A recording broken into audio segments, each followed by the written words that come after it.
వీళ్ళు తల్లికి వందనం మీద కేటాయింపులు లేవు అంటూ మాట్లాడారు అధ్యక్ష.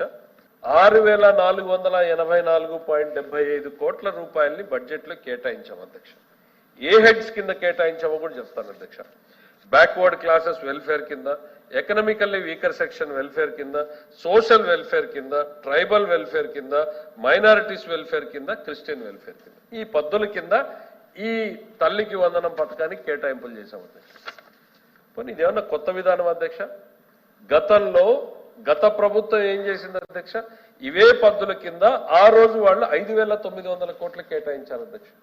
మీకు సభ ముందు పెడుతున్నా అధ్యక్ష. కానీ ఈ కేటాయింపులతోనే ఆ పథకం నడవదు కదా అధ్యక్ష. ప్రభుత్వం రీఅప్రాపరేషన్ ఎక్కడి నుంచి ఎట్లా చేసుకోవాలి అనేటువంటి ఆలోచన చేసుకుని నడుపుతుంది అధ్యక్ష. సేమ్ కేటాయింపులు వాళ్ళు చేసి అదే కేటాయింపులు ఈరోజు మేం చేస్తే మమ్మల్ని వేలెత్తి చూపించే రకం అంటే దీన్ని ఏమనాలి?